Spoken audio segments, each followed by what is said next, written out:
क्या आपको जॉइंट्स में यानी कि जोड़ों में बहुत ज्यादा दर्द है, पेन है? ऐसा लगता है जैसे कि किसी ने कील ठोकी है जॉइंट्स पर? तो ये दर्शाता है कि आपको ना गाउट यानी कि हाई यूरिक एसिड की प्रॉब्लम है। तो चलिए जानते हैं कुछ ऐसे foods, acupressure points, home remedies या जिससे आप ना आयुर्वेदिक नुस्खे भी कह सकते हैं, जो कि आपको ना गाउट की प्रॉब्लम यानी कि हाई यूरिक एसिड की प्रॉब्लम को कम करने में मदद करेंगे। हेलो, मैं हूं पूर्वी मारू और आप सभी का स्वागत है मेरी channel food health and acupressure में, जहां हम फूड और एक्यूप्रेशर के बारे में जानेंगे हर मंडे, वेडनेसडे एंड फ्राइडे इन हिंदी और हर संडेज को इंग्लिश में। गाउट क्या होता है? जब आपकी बॉडी में ना यूरिक एसिड की मात्रा बहुत ही ज्यादा हो जाती है तो उस टर्म को ना गाउट कहते हैं। अगर आपको ना गाउट की प्रॉब्लम है तो फिर आपको ना स्वेलिंग और पेन हो सकता है जॉइंट्स के एरिया में। गाउट नॉर्मली ना पैरों में पाया जाता है, बिग टो के यहाँ। अगर हम सिम्टम्स की बात करें ना तो कई लोगों में ना यूरिक एसिड की मात्रा तो बहुत ज्यादा होती है, बट उनमें ना ऐसे कोई सिम्टम्स नहीं दिखाई देते हैं। उसे ना असिम्टोमेटिक गाउट कहा जाता है। हमारे जो जॉइंट्स होते हैं ना, वहाँ जो यूरिक एसिड के ना क्रिस्टल्स की लेयर बन जाती है पूरी। आपको ना जॉइंट्स में इंटेंस पेन हो सकता है, स्वेलिंग हो सकती है, और कई बार ना आपको जहाँ जॉइंट्स है ना वो एरिया में आपको एक गर्माहट, एक अलग सी वार्मनेस फील होगी। अगर आपने ना गाउट यानी कि हाई यूरिक एसिड का ना टाइम पर इलाज नहीं किया ना तो आपको बहुत सारी क्रोनिक प्रॉब्लम्स हो सकती है, जैसे कि आपके जॉइंट्स में बहुत क्रोनिक कुछ प्रॉब्लम हो जाए या फिर आपकी किडनी को असर कर सकता है ये। अगर आपको कोई ब्लड रिलेटेड प्रॉब्लम हो या फिर कोई मेटाबॉलिक डिसऑर्डर हो ना तो उसकी वजह से आपको ये प्रॉब्लम हो सकती है। अगर आपको डिहाइड्रेशन की प्रॉब्लम हो यानी आप ज्यादा पानी ना पीते हो, उसकी वजह से भी ना आपके बॉडी में यूरिक एसिड की मात्रा बढ़ सकती है।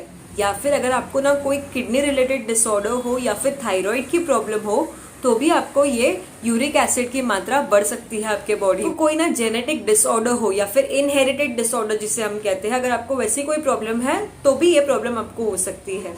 अगर आपके फैमिली में से किसी को ये प्रॉब्लम है तो भी आपको ये प्रॉब्लम गाउट की या फिर हाई यूरिक एसिड की हो सकती है। आप कोई ऐसी मेडिसिन ले रहे हैं जैसे कि डायूरेटिक्स ले रहे हैं तो उसकी वजह से आपको ये हाई यूरिक एसिड की प्रॉब्लम हो सकती है। और अगर कॉजेस की बात करें ना तो आपको डायबिटीज की प्रॉब्लम हो या फिर हाई ब्लड प्रेशर की प्रॉब्लम हो, आपको अच्छी नींद नहीं आती है तो भी आपको हाई यूरिक एसिड की प्रॉब्लम हो सकती है।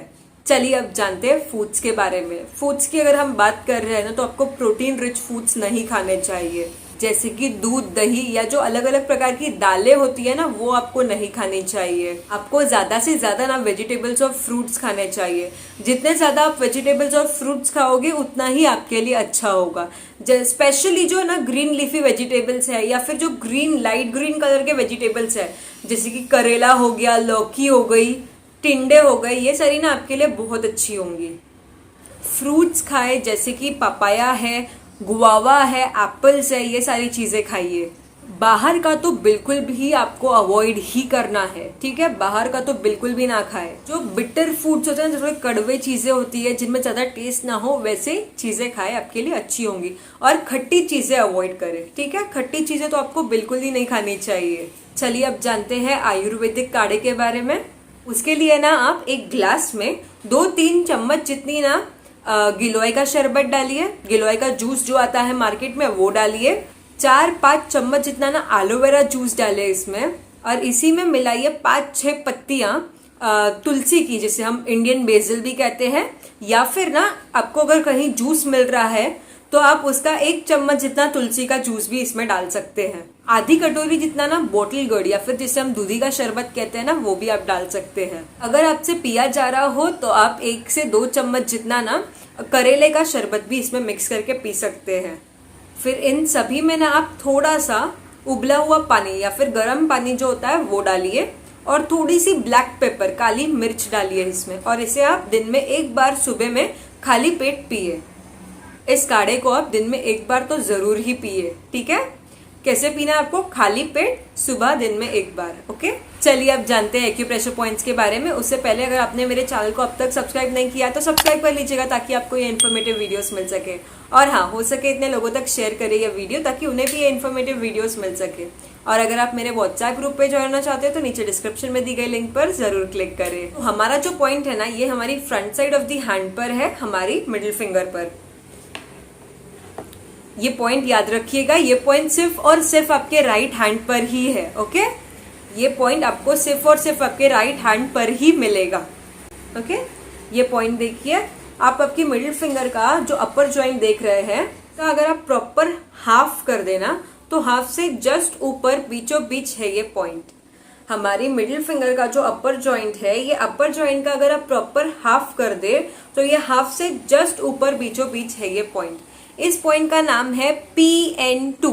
ठीक है, तो ये पॉइंट पर हमें क्या करना है, back side of the Jimmy लेनी है और इसे अच्छे से 1 से 2 मिनट आपको यहाँ प्रेस करना है। ठीक है, उसके बाद यहाँ पर हम ना या तो सीड थेरेपी कर सकते हैं या फिर हम यहाँ पे मैग्नेट थेरेपी कर सकते हैं।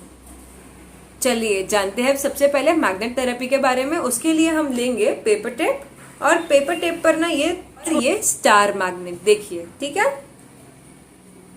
ये स्टार मैग्नेट कुछ ऐसा होता है। अगर आपके पास ये मैग्नेट्स नहीं है और अगर आपको ये खरीदने हैं तो मैंने एक बेसिक एक्यूप्रेशर किट बनाई हुई है जिसमें ये मैग्नेट्स, जिम्मीज और बाकी सारी चीजें जो हम एक्यूप्रेशर में यूज करते हैं वो सभी डाले हुए हैं उसमें। मैंने उसकी ना एक वीडियो भी बनाई हुई है, उसकी लिंक मैं डिस्क्रिप्शन में डाल दूंगी, तो अगर आपको चाहिए तो आप ये हमारे पास से जरूर खरीद सकते हैं। तो ये देखिए, ये पेपर टेप पे इस मैग्नेट को, स्टार मैग्नेट को इस प्रकार लगाना है कि आपको जो चुभने वाली साइड है ना, ये आपकी स्किन को टच होनी चाहिए और बाहर से आपको ना black side of the magnet दिखना चाहिए। ठीक है, तो ये प्रॉपरली ये मैग्नेट को ये वाले पॉइंट पर आप चिपका देंगे। ये टेप को ना आप थोड़ा एकदम लाइटली ये करिएगा, बहुत ज्यादा दबाइएगा नहीं, क्योंकि ये स्टार है, आगे से पॉइंटेड है, तो वो यहाँ पे चुप सकता है। ठीक है, तो इसे आप डेली आपके राइट हैंड पे लगाइएगा।